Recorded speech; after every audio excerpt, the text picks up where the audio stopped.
Good morning to all of you. Welcome to my channel. Dictation start होगी 5 second बाद। देश में टीकाकरण अभियान में शुरुआती हिचकिचाहट दिखने के बाद अब ऐसी स्थिति है कि टीका केंद्रों पर भीड़ उमड़ पड़ी है और वैक्सीन के अभाव में लोगों को लौटना पड़ रहा है। ऐसे में टीकाकरण का तीसरा चरण कई आशंकाओं को जन्म दे रहा है। 1 मई से शुरू होने जा रहे अभियान में 18 से 45 वर्ष के लोगों को टीका लगाया जाना है। एक अनुमान है कि 1 मई को करीब 4 करोड़ लोग टीके की दूसरी खुराक के पात्र हो जाएंगे। यह आंकड़ा मई के आखिर तक करीब 6.5 करोड़ तक हो सकता है यदि उन्हें समय पर टीके की दूसरी खुराक नहीं लगी तो सुरक्षा चक्र बेकार हो सकता है। क्या हमारी सरकारें इसके प्रति गंभीर हैं और इसके लिए अतिरिक्त व्यवस्था बना ली गई है? Para change. हालांकि टीके के सामान्य प्रोटोकॉल में यह शामिल है कि जितने लोगों को पहली खुराक मिलेगी उन्हें 4 से 6 सप्ताह के बीच दूसरी खुराक लेनी होगी।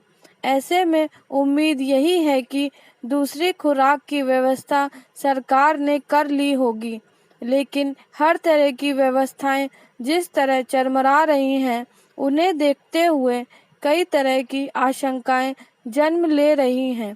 पिछले दिनों हमने देखा कि केंद्र ने कई नीति बनाकर टीकाकरण अभियान में आगे की जिम्मेदारी राज्यों पर डाल दी है। अब राज्य सरकारें टीके की उपलब्धता को लेकर लाचार नजर आ रही है। वे धन की कमी से भी परेशान हैं।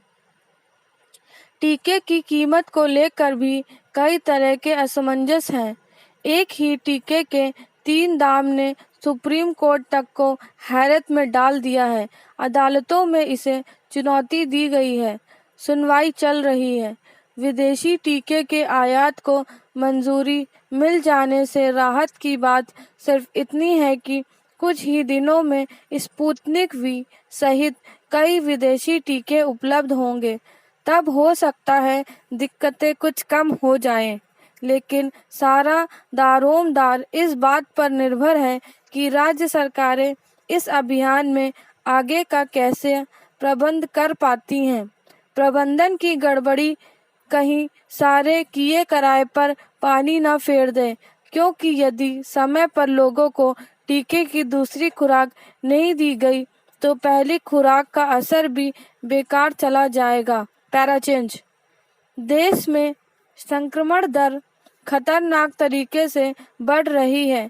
इसे देखते हुए हर जगह पुख्ता व्यवस्था की दरकार है। व्यवस्था की नाकामी का ठीकरा भले ही किसी पर फूटे, असर आम जनता पर ही पड़ेगा। मौतों का आंकड़ा 2 लाख पार हो चुका है और प्रतिदिन करीब 4 लाख नए केस दर्ज हो रहे हैं। इस सिलसिले को रोकने का अब एक ही तरीका है, टीका।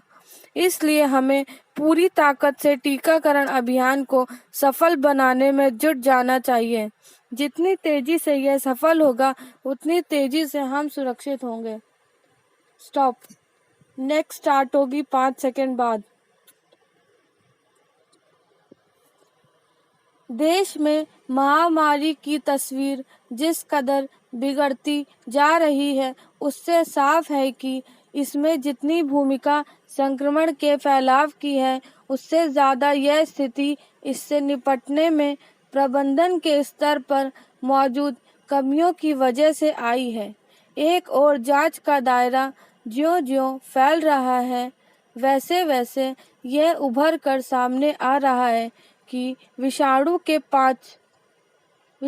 के पांव किस हद तक फैल रहे हैं, तो दूसरी ओर अस्पतालों में बुनियादी संसाधनों तक के अभाव से लेकर अर्थव्यवस्था की वजह से काफ़ी लोगों की मौत हो रही है।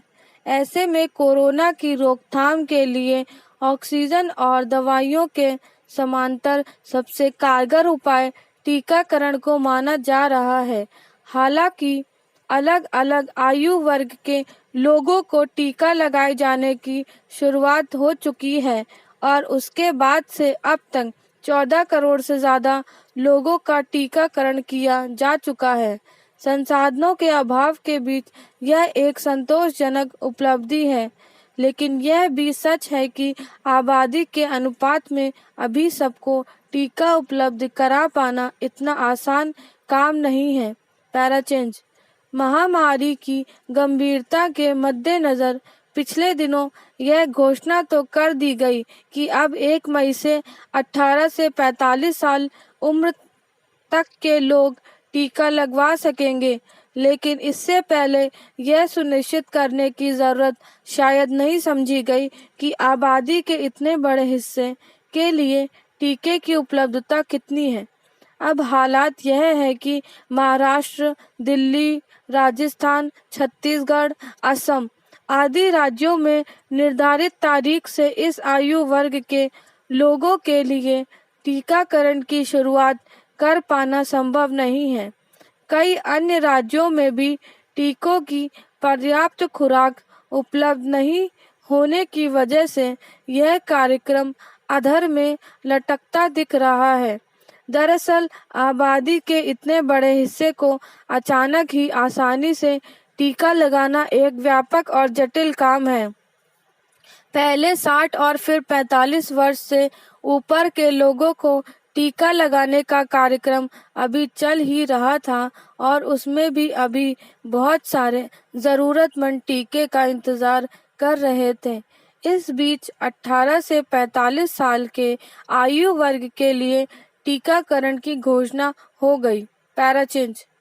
यह ध्यान रखने की ज़रूरत है कि अन्य आयु वर्ग की अपेक्षा 18 से 45 साल के आयु वर्ग की आबादी काफ़ी बड़ी है और सबको टीके मुहैया करा पाना इसकी उपलब्धता पर ही निर्भर है।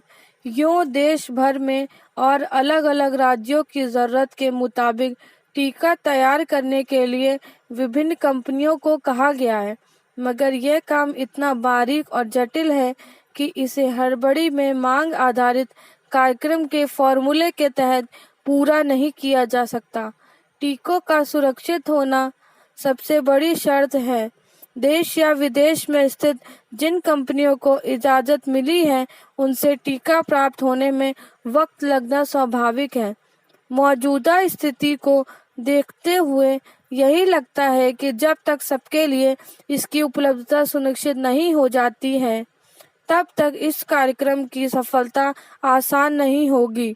फिर यह भी देखना होगा कि सरकारी तंत्र के नियंत्रण में यह काम पूरा कर पाना कितना संभव होगा या फिर इसमें निजी क्षेत्र को कुछ और छूट दी जाएगी।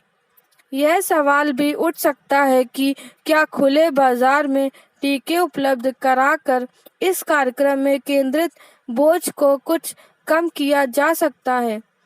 देश इस महामारी की त्रासदी से बाहर निकलेगा, लेकिन फिलहाल ज़रूरत इस बात की है कि टीके के सुलभ होने तक महामारी से बचाव के लिए निर्धारित नियम कायदों का पूरी तरह पालन किया जाए ताकि संक्रमण को काबू में किया जा सके। स्टॉप।